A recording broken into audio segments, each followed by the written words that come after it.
It's ClandesTime.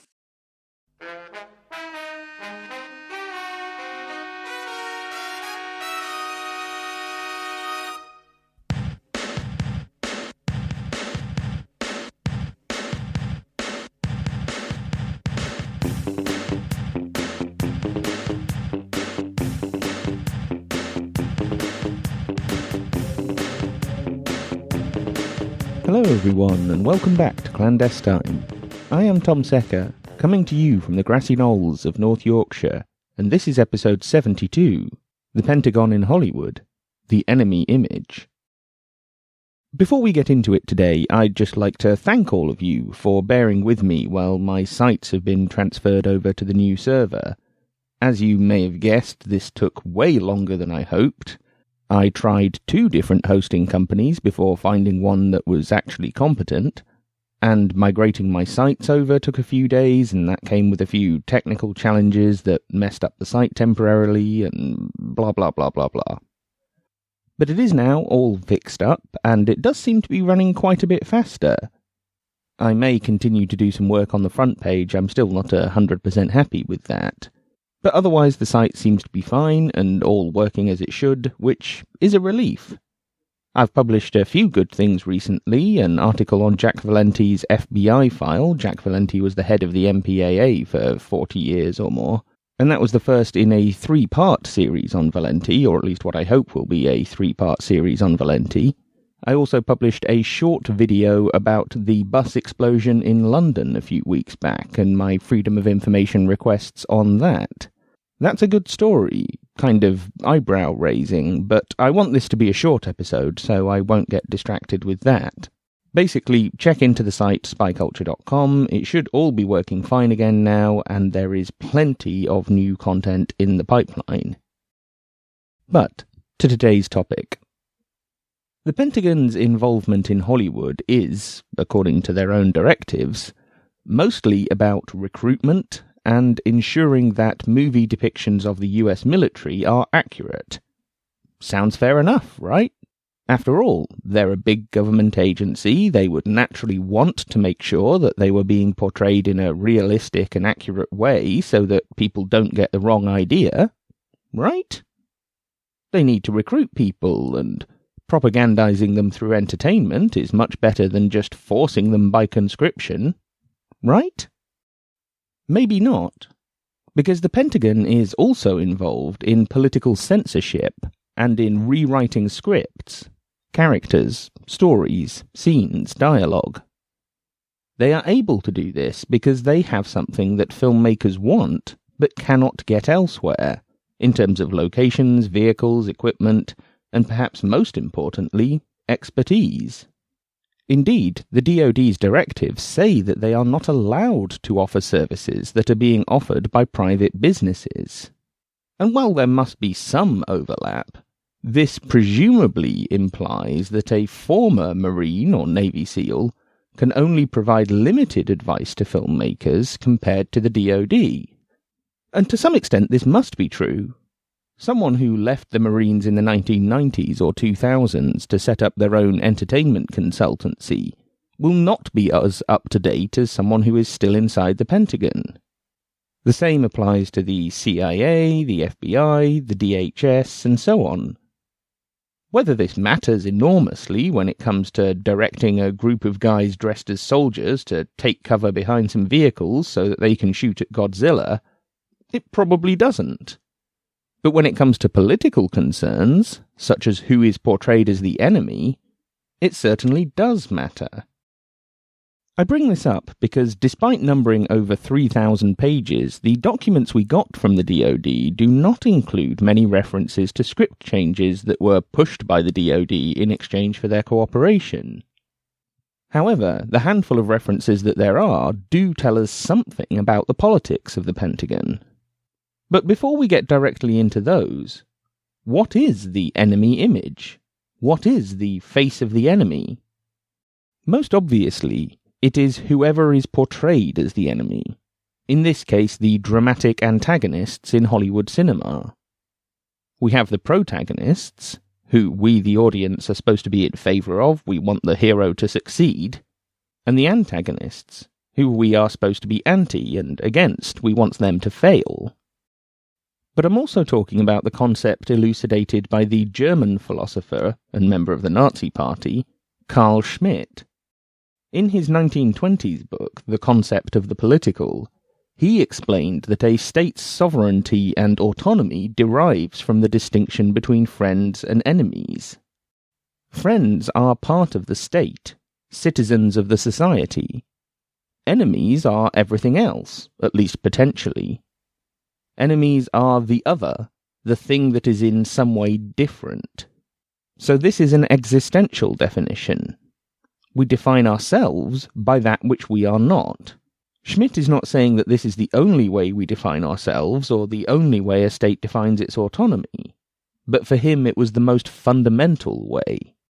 Perhaps a more simple formulation is the barbarians at the gates.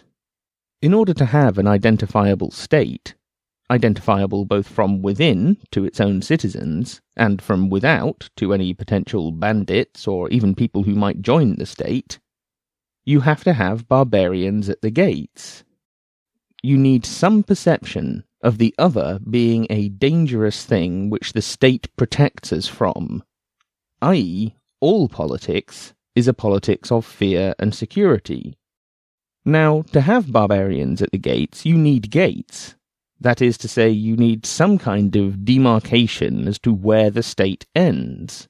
City walls, national boundaries, a point at which the beyond is the territory of the other, and not of the state in question. But do you need barbarians? Schmitt's idea was that as long as the perceived differences were strong enough to potentially demand violent responses, then it did not matter what the differences were. As long as people perceive that there are barbarians out there and thus that the gates are necessary, that is enough for the state to maintain its identity and thus its autonomy. And much as I think Schmitt was a Nazi prick who helped inspire the neocons, he's probably right. The only thing the state truly needs in order to exist is a widely perceived enemy image. But it does need that. You might consider that horribly pessimistic, and in some ways it is. Schmitt was someone who believed conflict was an inevitable result of existence. Fundamentally, that might makes right. And there again, I can't say I disagree with him. Much as I want the world to be otherwise, the reality is that violence is the final arbiter. So you can see, in terms of the legitimacy of the American state, the United States of America, and especially its largest and most well-funded arm, the Pentagon, people's perceptions of the dangers of the world are critical. Would we tolerate the existence of the Pentagon if we didn't perceive the world to be a dangerous place full of threats and other frightening things? Probably not. Would we perceive the world that way if it were not for media coverage, including entertainment such as movies? Probably not. So, above and beyond the serious questions of propaganda, such as the rewriting of history and the defining and redefining of what is normal and what is controversial, we also have the question of the legitimacy of the state itself. The creation of enemy images against which the state appears legitimate is something that Hollywood is better at than any other medium, in my opinion. Far more people derive their worldview from Hollywood films than from news coverage, for example. Not that news coverage is particularly reliable, of course. Who does the Pentagon want us to see as the enemy? That's an easy question to answer. Pretty much anyone and anything. Over the last century, the Pentagon has been involved in around 350 major movies, featuring almost every enemy imaginable. Almost every different kind of disaster movie that you could think of. Earthquakes, volcanoes, asteroids, tornadoes, climate change, plagues, or just urban crises like in Towering Inferno. Virtually every kind you could think of has somewhere along the line been helped by the DoD. However, this is a relatively modern phenomenon, beginning in the 1970s. So the 1950s disaster movies, which I love, by the way, my favourite is probably Crack in the World, they are all absent from the DoD lists and reports. If they're so in favour of this worldview, where at any moment anything from a virus through to the entire North Hemisphere freezing in 2 days could strike without warning, why did they not get involved with these earlier films? After all, a dangerous world requires a strong, well-equipped response. You can see why the Pentagon would be into disaster movies. I think the reason why they weren't involved in the 50s movies is because they were almost all nuclear scare stories. Images of Hiroshima and Nagasaki were so striking that cinema had to exploit people's quite justified fears about nuclear weapons. Even just knowing it had happened, without having seen it, was enough for a lot of people to be both terrified and fascinated. The ideal combination from a cinematic point of view. So nuclear weapons feature in a lot of these films, sometimes quite randomly, but sometimes as a core part of the plot. I think at that time it was just too hot a subject, and the Cold War was a little too hot, for the Pentagon to get involved in such films. For example, with Independence Day, a disaster movie of the third kind, the Pentagon had no problem with Bill Pullman nuking those extraterrestrial bastards.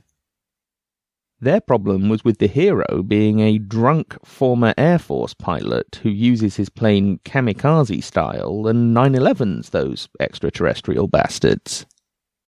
They didn't think it reflected well on the Air Force, and it doesn't. So their reason for not being involved in that mid-1990s movie was nothing to do with nukes, at least as far as we know. Similarly, they were heavily involved in Godzilla, where they had more screen time than the monster did. It's quite explicit in that film that the nuclear tests were used to try to kill Godzilla back in the 1950s when we were blowing up all of those supposedly uninhabited Pacific islands.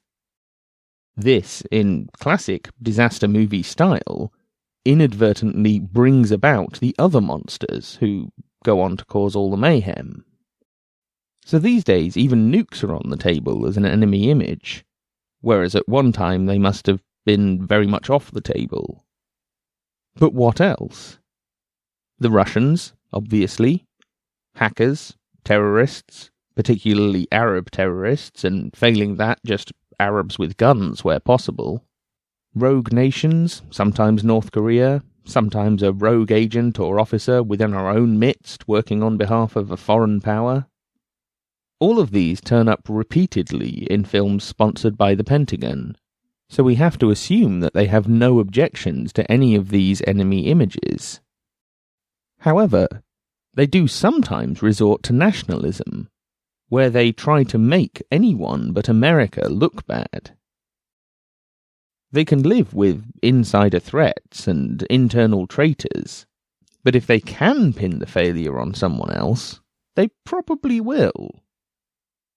When the Bond franchise was relaunched with GoldenEye in the mid-1990s, there is a sequence in Monte Carlo where a Canadian Navy admiral is having an affair with Xenia Onatopp, the femme fatale of the story. Onatopp kills the admiral, and her accomplices steal his identity, enabling them to steal an experimental helicopter that is resistant to EMP weapons. Electromagnetic pulse weapons. In the original script, the character was an American Navy admiral, but this was changed to a Canadian at the request of Phil Strubb, the DoD's chief entertainment liaison, of a man who is older and thus sexually vulnerable to the real enemy, was modified in accordance with basic nationalistic ideas and, where possible, to avoid making anyone at the Pentagon look bad, even if it is just one individual. However, they did nothing about the line from M, played by Judi Dench, where she says, "Unlike the American government, we'd prefer not to get our bad news from CNN." Numbers were never my strong suit.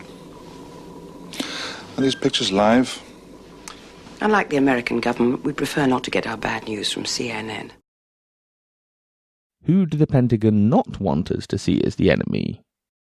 Obviously, given the huge range of things that the Pentagon wants us to see as enemy images, the general impression they're trying to give us is one of a dangerous world where the Pentagon is necessary, even desirable.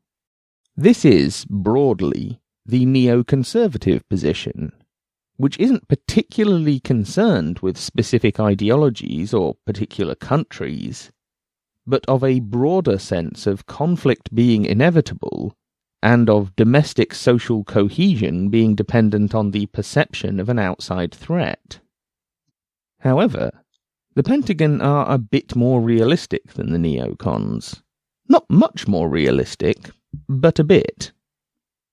There are some things they aren't willing to help Hollywood portray as part of the big, dangerous world out there. There are some enemy images that the DoD does not condone. The most obvious one is China, who turn up repeatedly in the documents that we obtained. And the best two examples are, number one, as I've mentioned before in previous episodes of this show and in articles on this site, the remake of Red Dawn originally had China invading the United States. The Marine Corps were approached by the producers and they sent it up the chain of command to Phil Strub. Strub said no to cooperating unless production is willing to change the opposing forces in the script. Even when this was changed in post-production, the Pentagon said no to helping in any sort of promotional efforts for the movie. Number two different computer games, Operation Flashpoint 2 and an untitled first-person shooter, were rejected by different branches of the Pentagon for their depiction of China. With Operation Flashpoint 2, the Marine Corps provided some initial assistance in the form of access to military vehicles so that the producers could record some sound effects. When the producers requested to use Marine Corps trademarked items for the video game, this was denied, and the reports record that no formal support is being offered to Operation Flashpoint 2 due to anti-China sentiment. With the other untitled project, the Army had one meeting with the game's developers where they were initially enthusiastic. The first entry says, "Have scheduled an introductory meeting this week to discuss.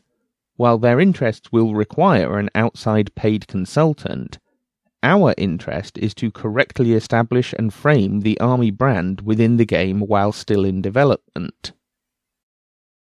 So, while the Army recognized that the game would require an ex-military consultant, they were still keen to get their brand into it somehow. However, the update reports how Redacted and Redacted met with the company president and game developers, expressed concern that the scenario being considered involves future war with China. Game developers looking at other possible conflicts to design the game around. However, developers are seeking a military power with substantial capabilities. After this initial meeting, there was no follow-up, and it seems that any assistance in the development of the game stopped because of this storyline. Why not China? Why is the US military not keen on entertainment that depicts conflict with China, or in other ways depicts China as the enemy image? I can see two main reasons for this. One, in an all-out war between NATO and China, I'm not sure who would win. The Chinese have greater numbers, arguably have greater social cohesion and willingness to sacrifice individually for the sake of the state, the sake of the system. It is possible that the superior military might of the West would not triumph. And number two, The Chinese are essentially paying for that Western military might, with their willingness to buy government debt, especially US government debt. In any such war, that economic situation would of course be very different, but even in peacetime, the US and NATO more generally needs China to keep funding it. Thus, as effective as China might be as an enemy image, they are communist, of sorts, Asian, militarily powerful and therefore scary. Real-world politics, and especially economics, mean that the Pentagon cannot endorse China as an enemy image. This is why we see the resistance, and even the demands on entertainment producers to change storylines where China plays a major antagonistic role. So, contrary to Carl Schmitt's assertion that almost anything can be considered an enemy for the purposes of identifying and legitimizing a state, the Pentagon seems to believe otherwise. They believe that reality sometimes takes precedence, that even in constructing fantastical propaganda, you still have to yield to reality. Sometimes. What about the aliens? There is, of course, the alien question. The last decade has seen a huge rebirth in not just space movies like Apollo 18 and Interstellar and Gravity and so on, mostly assisted by NASA, but also alien invasion films. Like the German invasion stories in Britain around the time of both World Wars, or the Japanese invasion paranoia in the US during the Second World War, in the absence of Russia or China invading, aliens seem to have filled the gap. Aliens are the perfect representation of the other, something we haven't even met yet, which could be hostile, probably looks very different to us, and onto whom we can project any number of fantasies. They are the perfect enemy image, and in the CGI era they can be reimagined in infinite ways. Sadly, they're usually giant robots or something that looks like the thing from Alien, but the potential is there. The most prominent among these, such as Transformers and Battleship, are ludicrously unrealistic. The Pentagon doesn't want movies depicting China as the bad guy, but a bunch of giant extraterrestrial robots with artificial intelligence is absolutely fine. And ditto an asteroid that's so big that only Ben Affleck and an Aerosmith song will be enough to stop it. And so, reality and realism is not a primary concern here. The issue of China does seem to be an exception in that respect, as well as in others. The question of how the entertainment liaison offices of the Pentagon deploy enemy images through Hollywood is somewhat more complicated than I think a lot of analysts would have you believe. The idea that they will always paint the Pentagon positively is an exaggeration. Schmitt's philosophy that anything can serve as a viable enemy image is not being adhered to, especially with regard to China. Ultimately, though, I think it's important to emphasize that enemy images, the face of the villain, is often more important than the face of the hero. The hero can sometimes be quite generic and predictable, even boring. But more effort seems to go into crafting good villains. They are often played by better actors than the heroes, and have more provocative backstories. You never forget a good villain, as Alan Rickman's entire career showed. But the same cannot necessarily be said for heroes. That is to say, I think that our relationship with villains, with the face of the enemy, is better explored in culture not as a consequence of state involvement in entertainment, but because of what Schmitt wrote. Defining the villains is more critical to the authority and identity of a state than defining what the state itself actually believes in and represents. As Alfred Adler said, it is easier to fight for one's principles than to live up to them. And we'll wrap it up there. As always, I hope you found this a fun episode, an informative episode, and I welcome your feedback via Facebook, via email, whatever. I encourage you to check into my site, spyculture.com, where I continue to post articles and documents as well as episodes of this show. You can, of course, subscribe to ClandesTime via RSS, email, iTunes, Stitcher, TuneIn. And if you want to get a little email alert whenever I post something new to the site, then you can go to spyculture.com/subscribe. Or alternatively, you can just click in the little subscribe tab in the bottom right-hand corner, and that gives you a pop-up form where you enter your email address.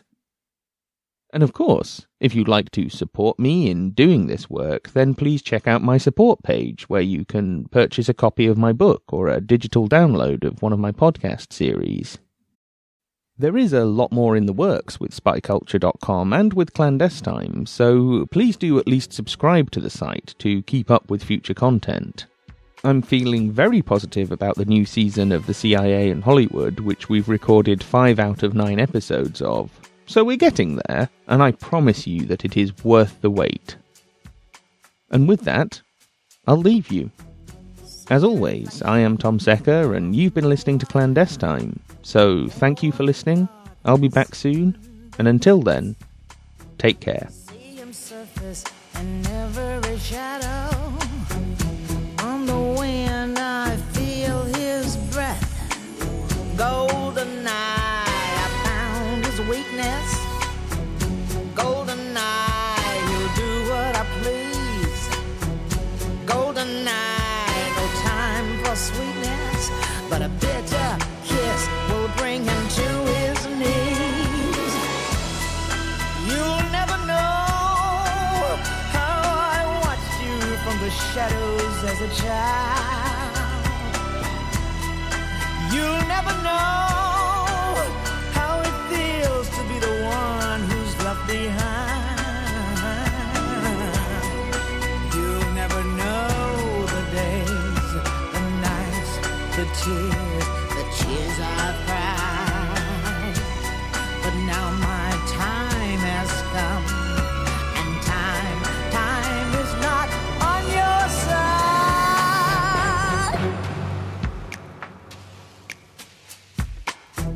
See him move through smoke and mirrors, feel his presence in the crowd. Other girls, they gather around him. If I had him, I wouldn't let him out. Golden eye, not lace or leather. Golden chain taken to the spot. Golden eye, I'll show him forever. It'll take forever to see what I've got. You'll never know from the shadows as a child. You'll never know how it feels to get so close and be denied.